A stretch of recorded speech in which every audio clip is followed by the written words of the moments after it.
Yeah, g'day YouTubers, Spannerman again here with another video. Hope you enjoyed the video today. Please subscribe to the channel. Any comments, thumbs up. Thanks for watching. Bye for now.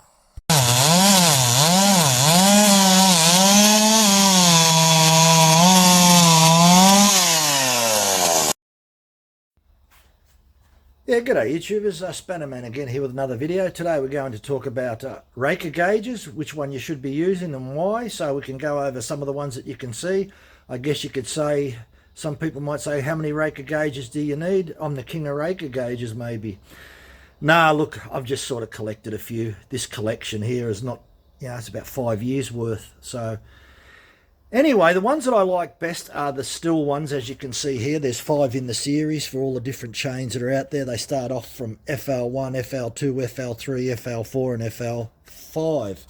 FL1 is for 1/4 inch, FL2 is for 3/8 low profile, FL3 is for 0.325, FL4 is for your standard 3/8 chain, and FL4 is for 404 chain. It is hardened to 62 Rockwell, so that's what they all look like. That little square cutout and those little legs on it fits over the top of one individual tooth, and you proceed to file. It's got a Rockwell hardness of 62. The files are roughly about 60 Rockwell hardness, so you won't file or damage the plate. Unlike, unfortunately, the Oregon one here is made out of mild steel, and you'll file that away in 2 seconds. And considering that to buy this is double the price of buying the steel one, although admittedly it comes with a file. But it's made out of mild steel. I would not recommend buying this. Down the bottom, we've got all the Husqvarna ones. Now, the Husqvarna ones are not made out of the steel that the steel ones are made out of. They're made out of, looks like a bit of a stainless type steel. And they're probably the second best. They're not as aggressive in their angle, and we call that attack angle. So for those that don't know, and there's plenty of videos that I've got on my YouTube channel, attack angle is this angle here. From this point of the highest point of the tooth to the highest point of the raker. So if we were to put this scriber over the top and we measure this angle, this is called the attack angle. So the attack angle on the still is greater and much less on the Husqvarna, and also then the hardness of the plate is not as hard. You can file over the top, but the still ones are better. Also, Husqvarna make a dual type Raker gauge roller gauge as well. So you place the little cage over the top of the chain, which holds it at 30 degrees, and the little tiny, we'll just get one out, the little tiny unit like this. That's what they look like, and they fold out like that. And you've got the hard and soft setting. There's your hard and soft setting, like on the still. The still's exactly the same. It's got a hard and soft setting. So first of all, if we go back to the early 50s, a man by the name of Joseph Burford Cox in Portland, Oregon, and yet everyone knows the Oregon Tool Company makes Oregon chain and that, and you'll see Oregon chainsaw grinders, but they're made by Tecumseh. But anyway, the name Oregon, I'm sure everyone's heard of it. Anyone got anything to do with chainsaws would know the name Oregon. He invented the little flat constant gauge. Constant because it will only ever remove, on the gauge that he invented, it looked a bit like this, and you had two ends. One end would remove 25 thou and the other end would move 30 thou. It was hardened, and he put a worldwide patent on it. Sadly today, Oregon don't harden their Raker gauge. It's made out of soft metal, and yeah, I would not recommend that to anyone. I would recommend, if I was going to use a constant gauge, I'd be using the steel one. But the reason that these are outdated, they're invented by, as I said, by Joseph Cox, and they only take off 0.65 of a millimetre. So your steel ones, the other thing is that this type of gauge, when you place that on top, it sits on top of 4 teeth. So it could be, if it's sitting on top and it's not quite level, you'll get an incorrect reading. It won't be out that much, but nonetheless, that can happen. But this type of gauge will sit over one individual tooth, and it will sit on a slight angle like that. So when you file, you won't be filing the Raker flat, you'll file it with an angle.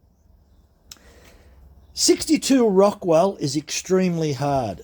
So much so that if you try to bend it, that's what will happen. It'll just snap. It's that hard. A 62 Rockwell is very, very hard. Your chainsaw tooth are roughly in the vicinity of about 55 Rockwell, give or take.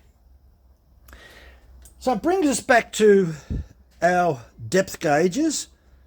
And as I said, I've tried all sorts of depth gauges. We've got all these still ones here, and they come with the old style depth gauge like that. So, you know, I've tried everything, and I will recommend to you that if you want to use a Raker gauge to check your rakers, that you go out and do yourself a favour and you buy one of these. Don't buy the flat ones. Reason being that when I also referred to this angle here, it's also referred to attack angle. The ideal attack angle is about 6.2 degrees up to about 6.7. So when the tooth comes in contact with timber, it strikes the timber, kicks back, and the depth gauge limits how much it can bite into the timber. So it has this rocking motion as it hits the timber. The standard depth gauge will only remove 0.65 of a millimetre, whereas the progressive depth gauge will remove up to 1.2 millimetres by the time you get to the end of the life and you end up with a little tiny triangle. Most chainsaw teeth have got a mark. When you get to the end of the life, it's etched in and it looks like something like that, a little mark at the back of the tooth. So when you get to the end of the life, that's when this type of depth gauge will take off 1.2 millimetres. Because of that rocking motion, as the tooth wears down, you'll find out when the tooth wears right down here and you see this pivot point, this is so easily to kick back. It gets very sensitive as you come behind the pivot point. You can imagine that the tooth now is worn down and it's here. It's behind this pivot point. So a little bit of pressure, it'll move like that so easily. So therefore, you need to go a little bit deeper when it wears down. And the progressive depth gauge will do that. Plus the other thing, because you're putting that on one tooth, you're measuring that one tooth, not taking an average over 4 teeth as what will happen with this type of gauge, because this will sit on 4 teeth. And depending on the teeth, how long they are, whether this sits slightly this way or whether it sits slightly that way, it's not going to have a huge dramatic effect if it's slightly a little bit tilting one way or the other way, but nonetheless, it is not as accurate as a progressive depth gauge. It will not remove any more than 0.65 of a millimetre. By the time that your tooth is half worn, you need to be removing around 0.9 of a millimetre, not 0.65. You need to remove in 0.9. What will happen, and you may not be aware of it, but maybe you will, your cut-in performance will start to drop off. And then you might even say to yourself, you say, oh, these chains aren't that good. They were pretty good when they were brand new, but it's sort of about halfway worn down. It's not cutting very good now. I wouldn't buy one of these again. No, it's not the chain. It's because you didn't take the time and effort to check properly. Now, Here's another thing. Now, this is very interesting because the guy that invented the progressive depth gauge was called Ray Carlton, and he invented that, and everyone's probably heard of Carlton chain. He invented that in the early 60s and put a worldwide patent on it. Only probably most people who had their eyes open woke up that the progressive depth gauge made by Ray Carlton is called Philo plate, and it can still be purchased today on eBay. There's a few floating around. If you can't get these steel ones, because I know in America you can't get them, there's a lot of places that you cannot get these steel progressive depth gauges. I'm lucky in Australia I can get them. I've had people request that I send them over to America. And then I've told people you can get a progressive depth gauge in America from West Coast Saws. So for all those people in America watching this, go Google West Coast Saws in America. You'll find their website. Go down to the depth gauges. You'll be able to order one online. Good price, and they're great. What is very surprising that this morning I rang up and to order 2 more depth gauges, this type.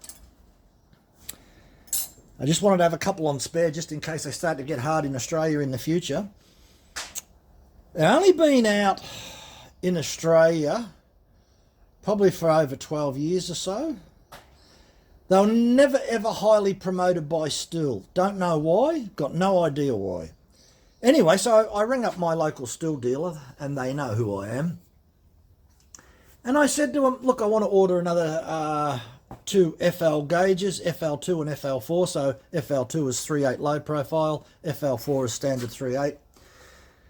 And she said, yeah, blah, blah, blah, blah, blah. And I said, look, I don't understand why you're not selling these gauges on the shelf. Why are you still selling the other little flat constant gauges?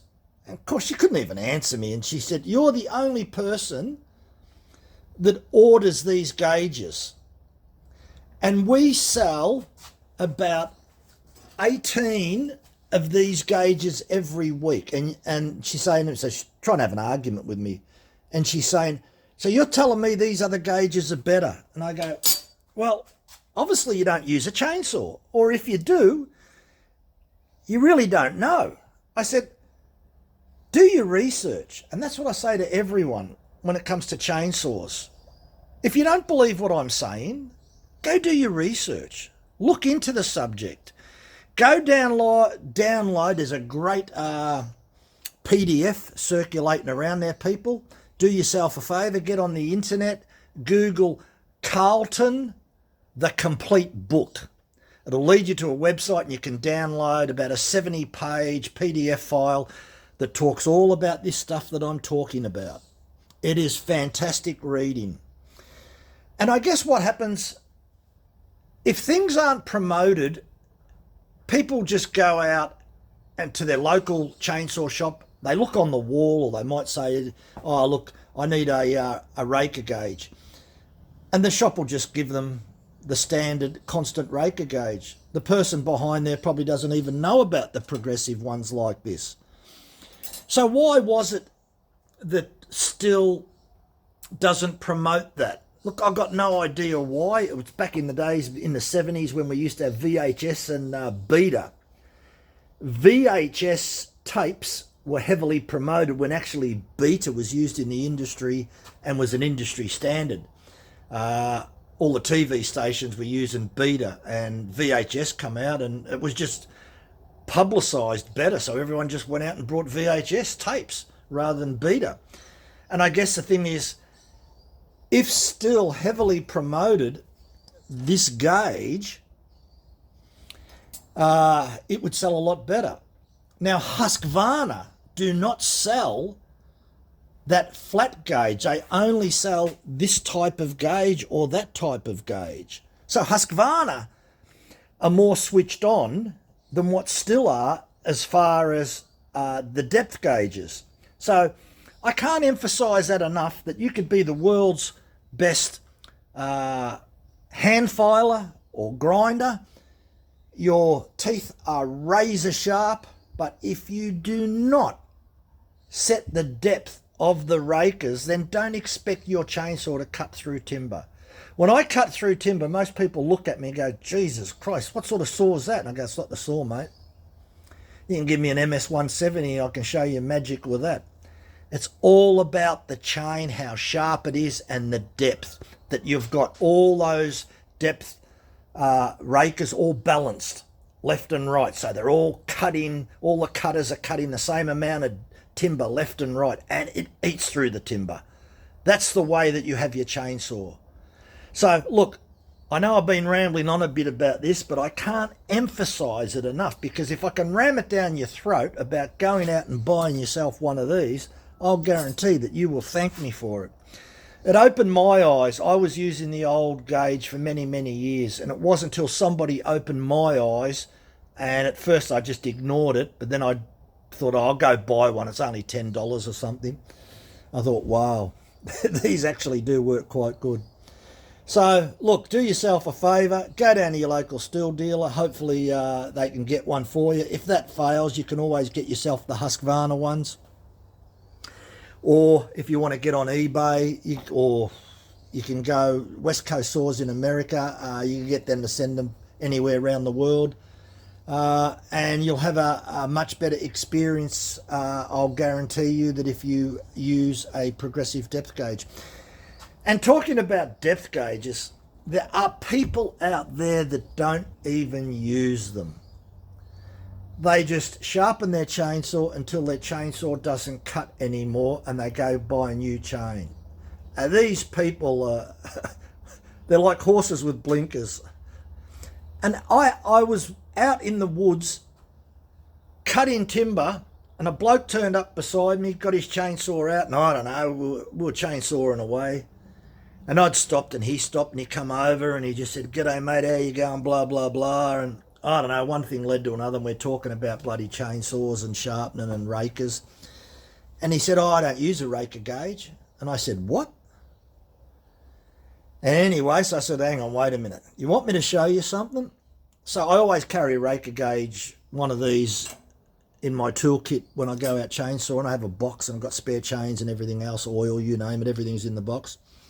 I said, "You want me to set your rakers for you?" So this chain was over more than halfway worn down. He's never ever filed the rakers. So I did his rakers for him in about 5 minutes. I said, "Go use the saw." He came back and he said, "I can't believe that." He says, "You've just opened my eyes." He said, "I can't believe the saw just feels like I've got some powerful saw. It's cutting through like I've never witnessed it before." And I thought, yeah, oh well, I've helped another person. Anyway, look, thanks for watching. Give us a thumbs up. I just hope that what I'm saying to you, and I'm promoting these from Stihl because they are a fantastic product. Thanks for watching. Bye for now.